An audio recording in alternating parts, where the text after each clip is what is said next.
Приветствую всех любителей хорошего кино. В этом видео я расскажу о психологическом триллере 2022 года под названием «Не беспокойся, дорогая». У нас здесь все идеально. Ты счастлив?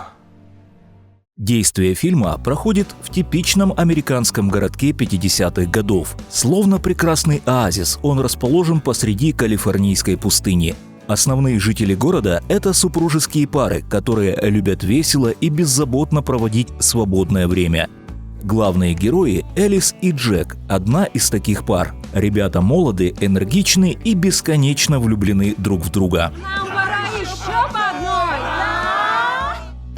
Каждое утро все мужчины отправляются на работу в штаб-квартиру секретного проекта «Виктори», в то время как их жены остаются дома и занимаются привычными домашними делами. Женщинам не рекомендуется интересоваться работой мужей и строго запрещено посещать штаб-квартиру. Зато им доступны многочисленные городские развлечения, будь то шопинг или посиделки у бассейна с коктейлем мартини.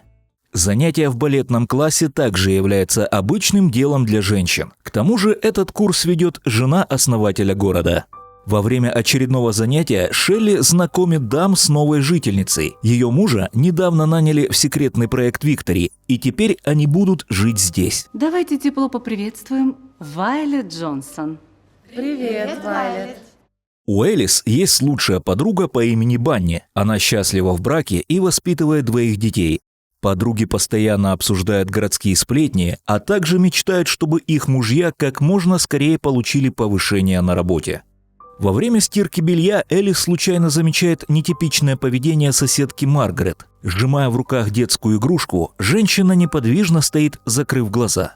Не придав этому значения, Элис возвращается домой готовить ужин для любимого мужа. Во время готовки происходит еще один странный инцидент. Почему-то все куриные яйца в лотке оказываются бутафорскими, рассыпающимися в руках. Вечером с работы возвращается Джек. Он с порога начинает целовать красавицу-жену, и вот уже весь приготовленный ужин оказывается на полу. На следующий день проходит грандиозное событие – вечеринка в доме основателя города и по совместительству руководителя проекта «Виктори». На эту вечеринку приглашены самые преданные жители общины. Джек и Элис также оказались в числе приглашенных. Вскоре к гостям выходит жена основателя с мотивационной речью в духе «Мы все одна большая дружная семья». На этом месте ее речь неожиданно прерывает странная Маргарет. Она заявляет, что они все сейчас не должны быть здесь. Взволнованную девушку быстро уводит муж. Чтобы уладить ситуацию, слово берет сам основатель, Фрэнк. Он напоминает гостям, как важна их миссия. Да, сейчас кому-то может быть нелегко, но нужно лишь немного потерпеть. Нужно усердно трудиться, засучив рукава, и вскоре они вместе изменят мир. Мужчины города – это локомотив прогресса, а жены – их надежная опора. Отдельно Фрэнк отмечает неоценимый вклад доктора Коллинса, с которым они вместе создавали эту общину. Что мы делаем? Мы меняем мир. Что мы делаем? Меняем мир.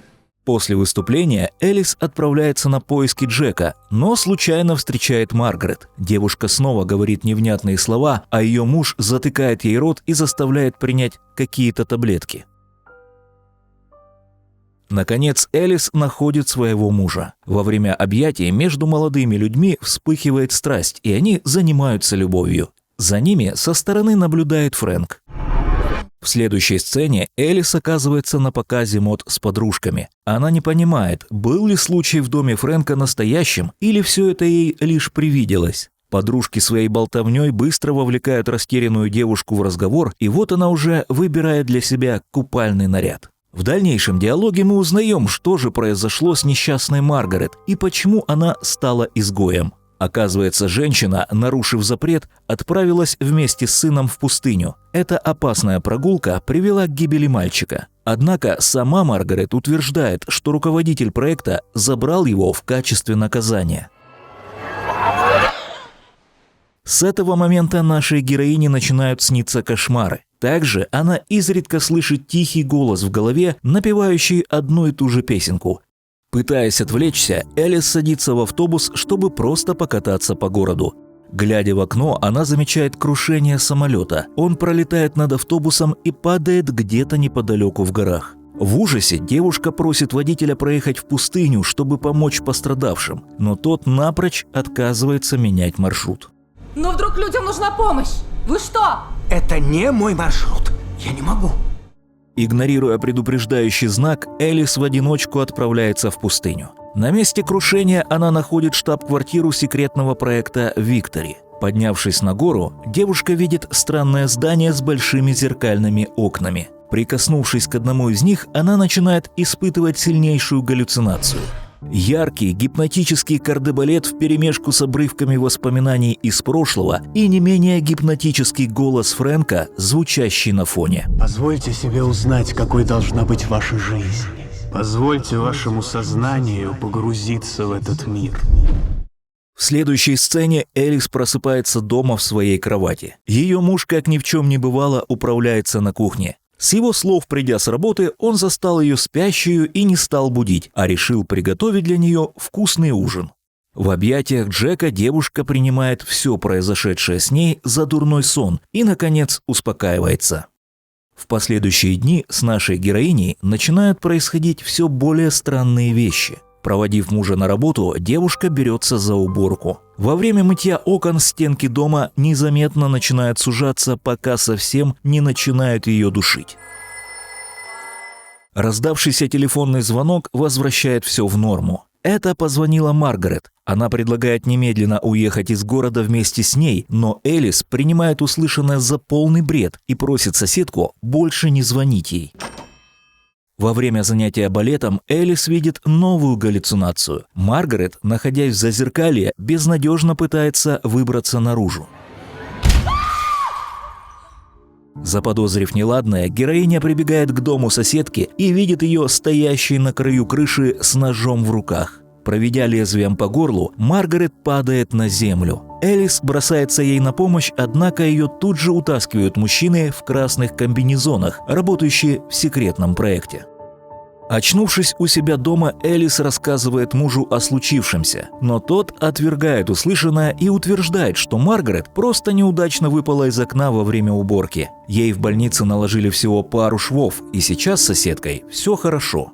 На этот раз Элис не верит Джеку. Она хочет знать, чем именно он занимается в проекте «Виктори». Уходя от прямого ответа, Джек лишь говорит, что работает ради их общего блага, а ее странное поведение может все испортить.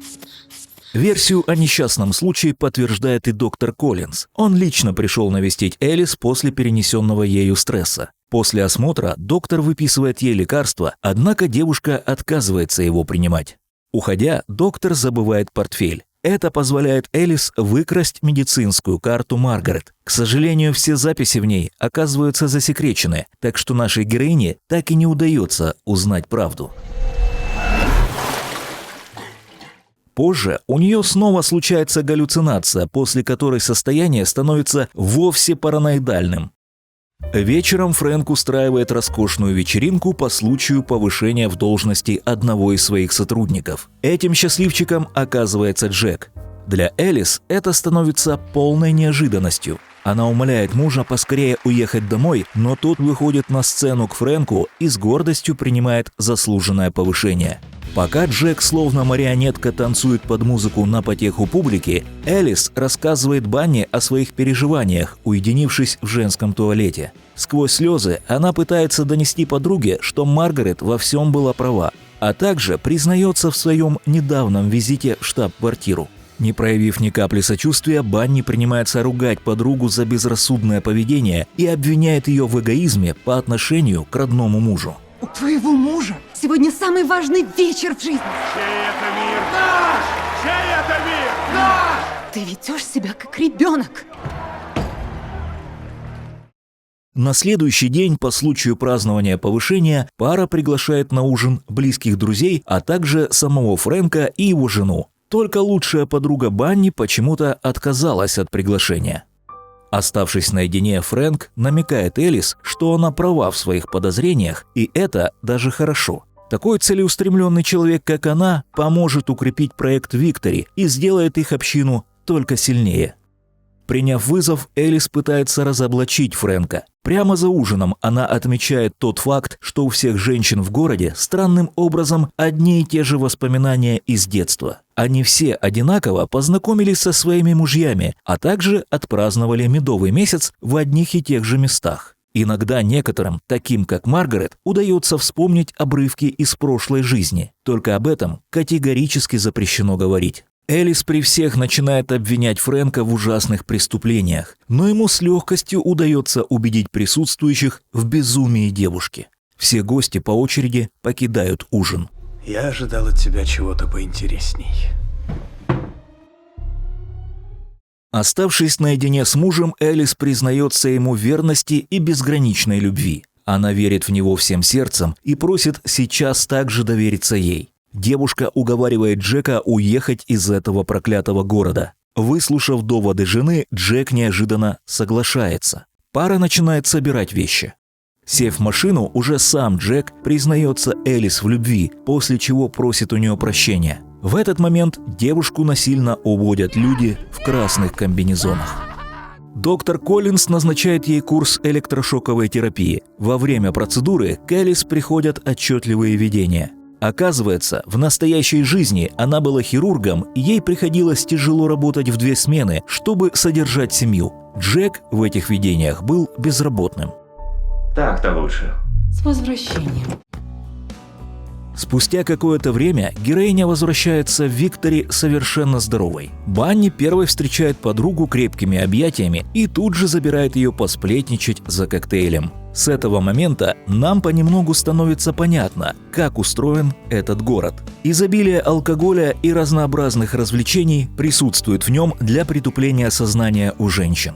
Занятия балетом призваны выработать в них покорность, а неумолкающее радио с зомбирующим эффектом также вносит свой необратимый вклад.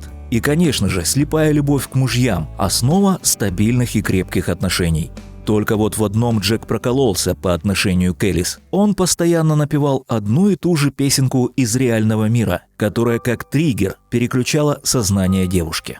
После очередного видения нашей героине наконец удается узнать всю правду.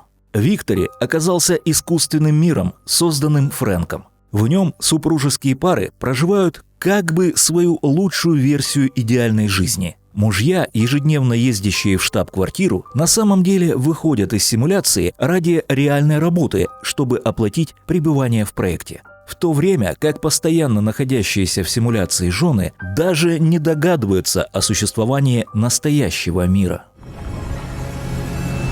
Что ты наделал? У нас здесь все идеально. Ты счастлив?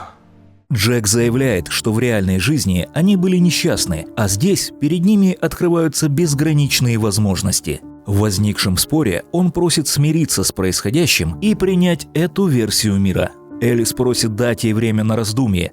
Не получив желаемого, Джек начинает душить свою жену, но ей удается разбить о его голову стеклянный стакан. Мы видим, что Джек умирает и в реальном мире.